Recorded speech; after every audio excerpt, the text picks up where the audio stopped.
Welcome back to another video. It's Bradford City v Gillingham match reaction. A 1-0 win for City. Let me know your thoughts on the game in the comments down below. Like the video if you do go on to do so, and subscribe if your support is massively appreciated. What a win, I suppose, against a team that are fighting up there at the top end of the table. And you probably feel, again, if there's any Gillingham fans, let me know your thoughts on that in the comments down below. Your thoughts on the season, because I think that's your season done, to be honest. You've got 2 games in hand. You've got 2 games extra played than Crawley, and you're already 5 points away. That's it's not happening for you, unfortunately. But yeah, and I thought they'd get top 3, to be honest, at the start of the season. They were really poor today. But before I get into that, shout out to Philip. Matthew. Only he's been sat next to me for many years now. Must be 7 to 5 years being sat next to Matthew and Danny, who also watches the videos. And I've always thought he was called Philip, but he's always been called Matthew. So apologies, Matthew. But yeah, thanks for watching, and there's your shout out. But yeah, it's back to the game. It was a good performance, I felt. I know a lot of people might go, oh, it wasn't great and stuff, but that's because I think it's hard to buy into the football club at the minute. Everything's doom and gloom. We're living under a cloud. But for me, there was a lot I could see from that game, and a lot I could take from it going into next season. I've always been in the minority. I feel like it's a minority anyway, but I'm almost fully behind Alexander and what he believes in and his mentality, the way his teams have played. I've seen a lot of games where I thought, the way we play, that's how you can gauge a result in the performance. The games we've won back in that February one, really pleased with what I saw, and I saw the characteristics and the style of play that I want to see from the Bradford City team. And the last 2 home wins against Tranmere and Gillingham, that's the blueprint to success for me. If you want to be a Bradford City player and a manager, and you want to get success at this football club, I think that's the way you want to play. You want to play attack-minded football. You want to get the ball down.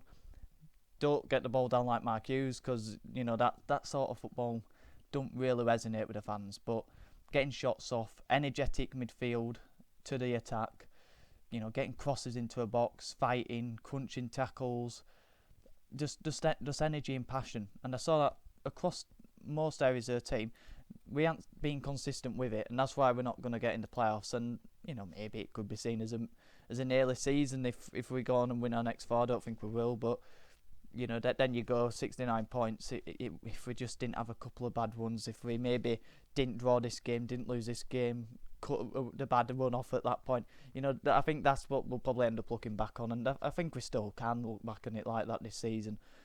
We have been nearly there a couple of times, because we've had good ones where I've seen what this team can offer, and then we go and bottle it in many ways, because the pressure hits the fan, and then they fall off a cliff, unfortunately. But I saw these last 2 home games, and I've seen what it takes from these players to be a Bradford City player, and they're the performance we've got to build into next season. I think what I saw as well, there were 3 players who really caught me eye, and they have recently as well, but especially in this game, I thought, wow, we've got to build a team around these going into next season. You've also got Patterson and Young to add to them as well, but Jamie Walker, Callum Kavanagh and Bobby Poynton, we must do everything to keep Poynton and Walker. For me, I know Walker's injury prone, but like I say, you've got Patterson who will be back next season. Hopefully he don't get the injuries he's had. I think he has been a bit unlucky with them. I think he can be unlucky with injuries. Also, there's things you can do to prevent them, and the club can as well. If he's had, I think he has had a couple of injuries at Harrogate, but you can be just unlucky, and I think he has been. And hopefully next season we can get him firing. Hopefully, obviously it could be a Naborisa, but if we can sort of rotate him and Jamie Walker with Point and Kavanagh behind Jake Young, I mean, what a front line that is. And through to defensive midfield, I just think there's a few areas that need tweaking. A couple of more experienced characters who have the right character to play for Bradford City, who need to come into a building. Alexander, I think, with David Sharp are the right people to work with that.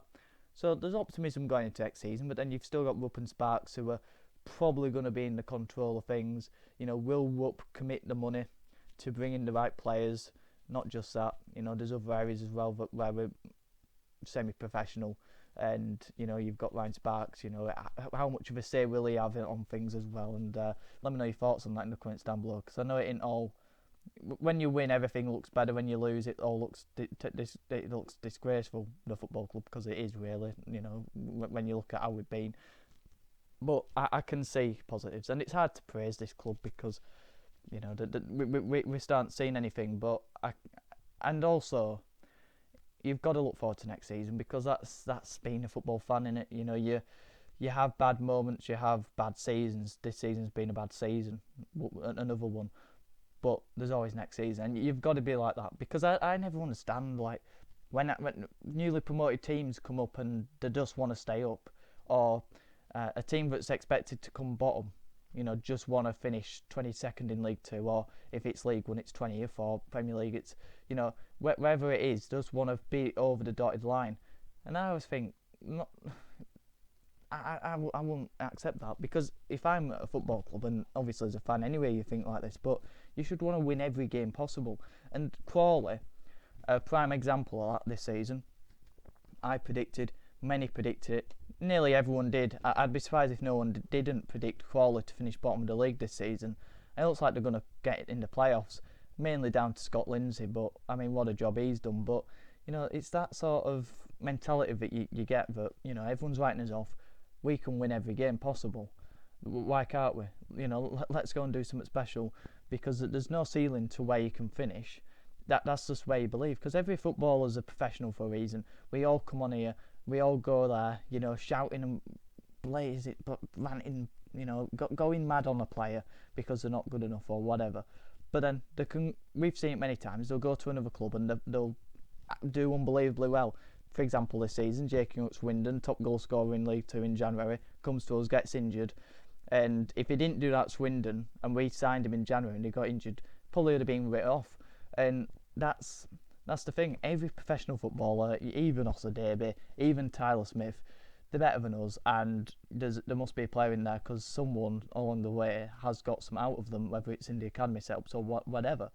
They're in a minority of people. So yeah, I don't know where I'm going with that, but yeah, it's the fact that I'm looking forward to next season, because the aim is always to get out of this league, and this season's gone.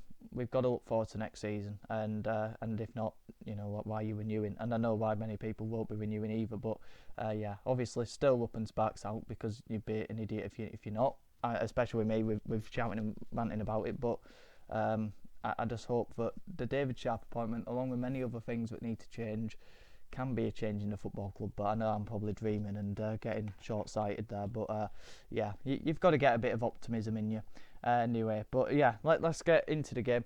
Get into a game probably about 10 minutes in. But yeah, I feel like we got the right balance of getting the ball down, playing into midfield, energy all around the midfield. We were sliding into tackles, we were really up for it, getting crossed into a box, getting shots off.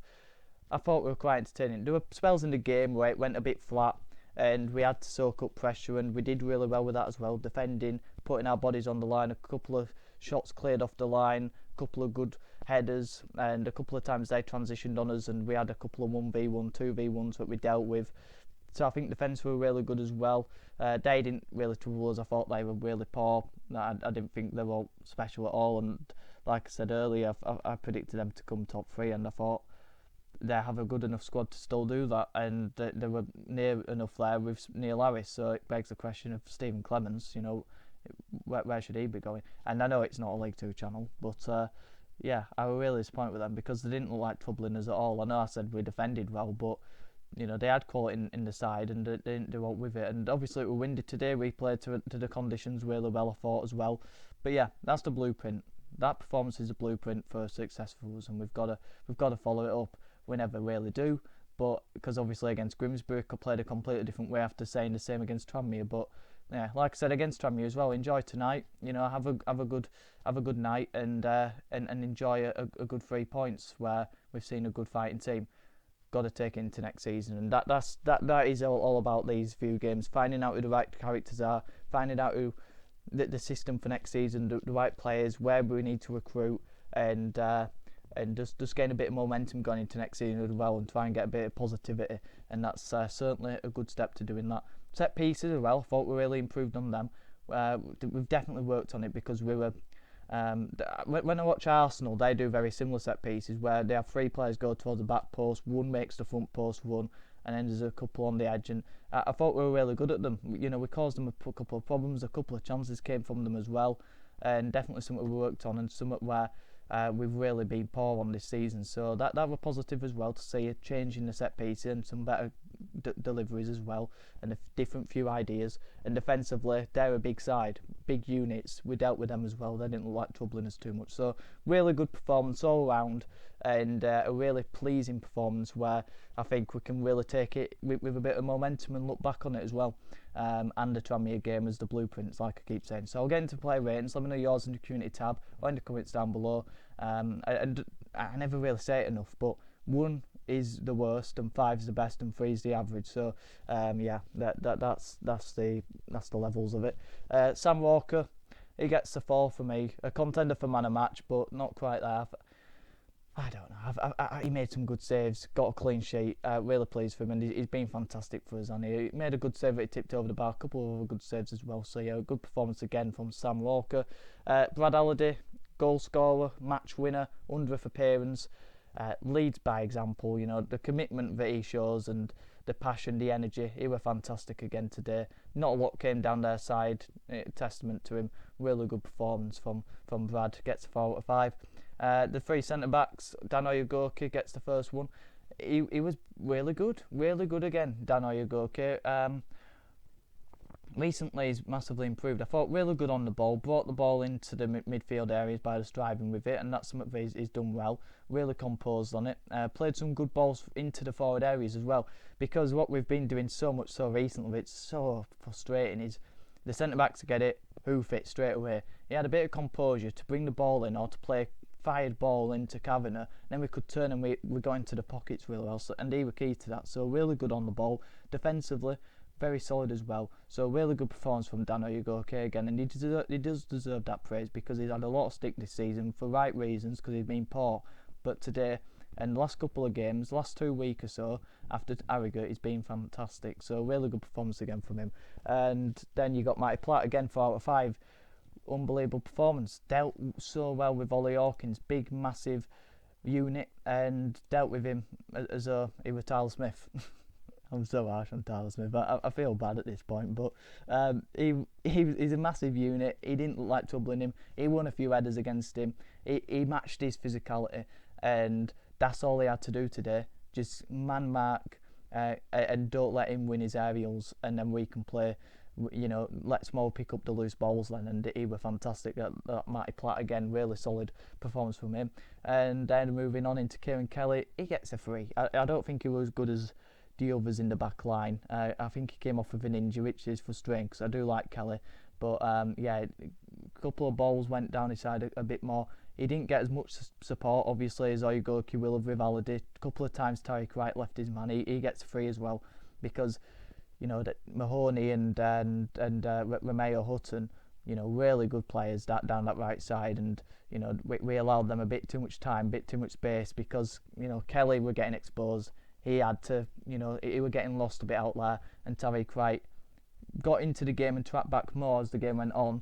But certainly in the first 20 minutes or so, I think they got a lot of space down that side because he wasn't tracking back. He were a bit all over the place positionally, but yeah, they were both sort of average. But Tariq Wright going forward, I thought offered us a lot more and a bit more of a threat as well, because he's a winger. So I thought that sort of balance of being more attacking with a winger in left wing back at home, I thought that really helped. And yeah, but defensively he was a bit suspect. But into midfield, Richie Small gets a 4 out of 5. Criticise him after Grimsby, because I feel I can balance. If I see a good performance, I'll praise it. If I don't have favourites. And I thought Smallwood was brilliant today. Picked up the loose balls and were much more composed on the ball. Played into the midfield more. And you know, sometimes he does go with a Hollywood pass, and that can be a bit frustrated. But yeah, I really good at breaking up play as well. Like I said with Platt, he were picking up the loose balls, and really good professional performance from Smallwood today. So we're really pleased with him, because like I say, he was really poor against Grimsby, and he stepped up today. Jamie Walker, 4 out of 5. I don't know, I'm giving man a match to it. It's either Walker, Point and Kavanagh, Platt, Oyegoke. Halliday. I don't know. And Walker's definitely right up there as well, because the energy, tenacity to win the ball back, to snap into tackles, defensive discipline as well, something you've got to have with the midfield three of Smallwood, Walker, Poynton. They've got to be able to track back, and they both did that really well for sort of attacking midfielders, wingers. So yeah, really good defensively as well from Walker. But then going forward, linked up with Poynton and Kavanagh so well. Brilliant performance from him. Bobby Poynton as well gets a 45. Again, for the same reasons as Walker, tenacity is something that you need in the midfield. The way we play as well, high pressing, he snapped into tackles, he got into some really good areas, picked some good passes as well. I think he had a good chance where he was unlucky to score. Yeah, all round really good performance from Bobby Poynton again. And Callum Kavanagh gets 45 as well.